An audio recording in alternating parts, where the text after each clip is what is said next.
After a game like that, what do you do when you go home? I saw you actually leaving the stadium. What does Ron Rivera do when he goes home?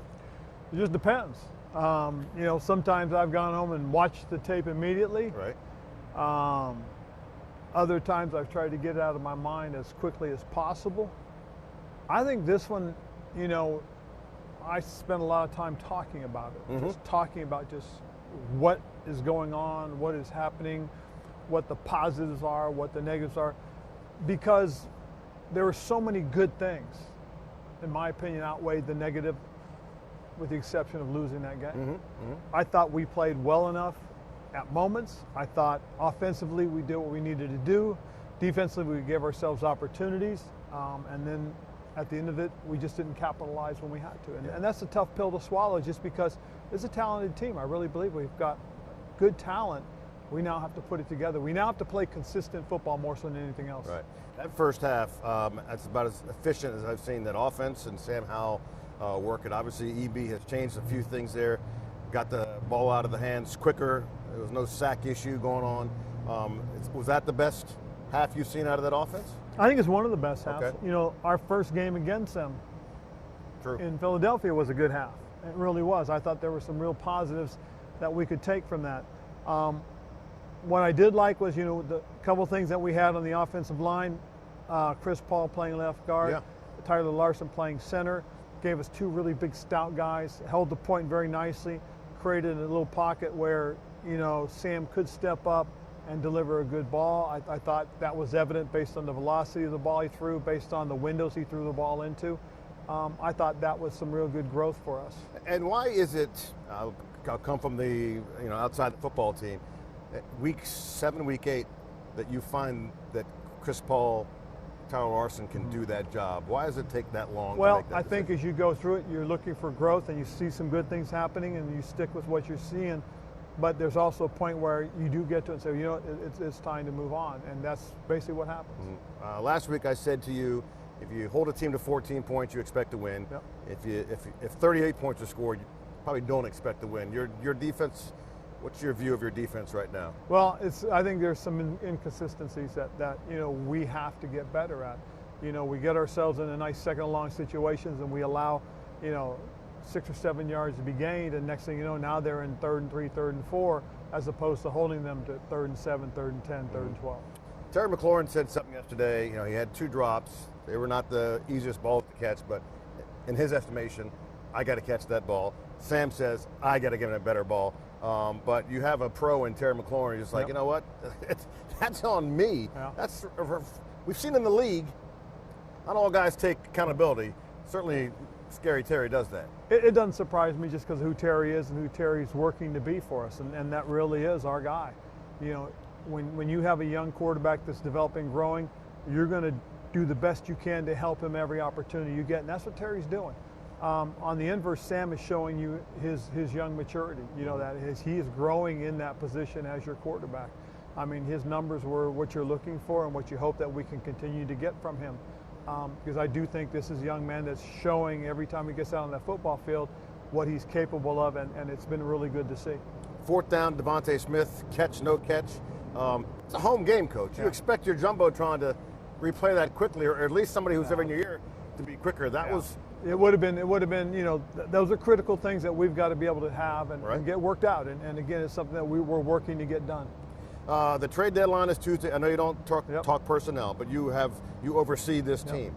How do you go about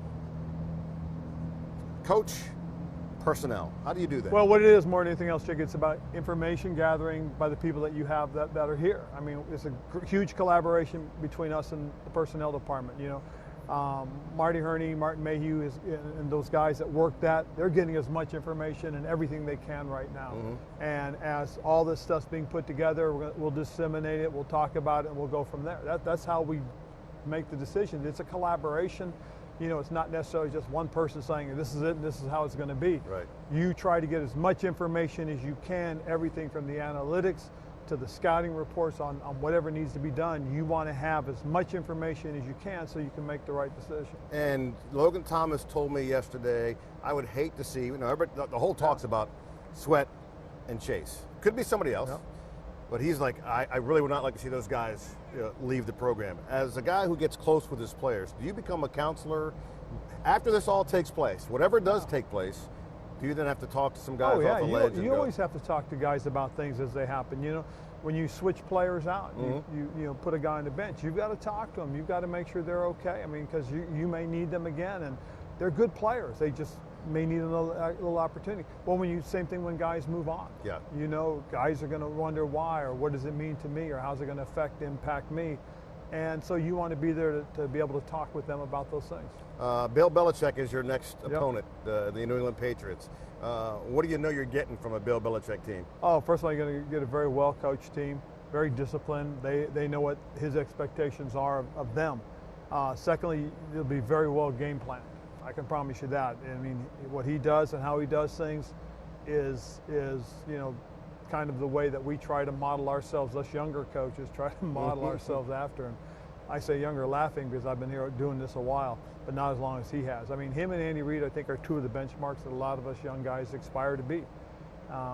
We would love to be, guys like them, and we aspire to be that person.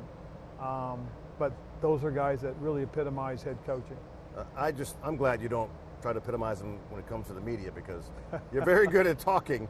Bill, not so much. Well, Bill plays things close to his vest. I bet he's a heck of a card player. I really do. And because he's expressionless, but he is, like I said, he is one of the watermarks for us.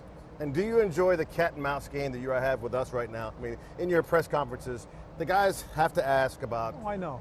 And you're very good at just saying, well, we'll talk about that when it comes. Well, but see, these are things that I don't want to add to the speculation, to the fodder that's out there, because it's not fair. It's not fair to us as a team. It's not fair to the individual players.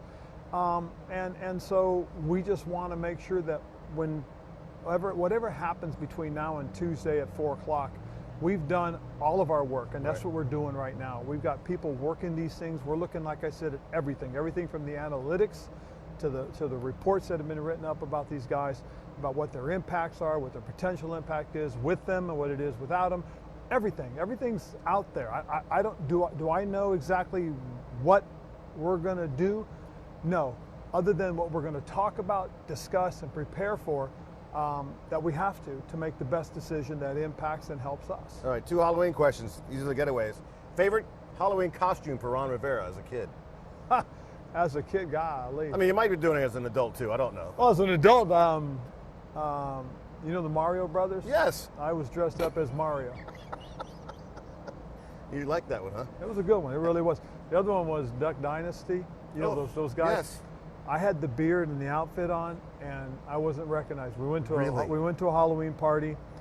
It was during our bye week in Carolina. So I go to this Halloween party. I had the whole getup on, and nobody knew who I was. Nobody bothered me. It was a nice, quiet evening in a crowd of 250 people. That's awesome. And favorite Halloween candy?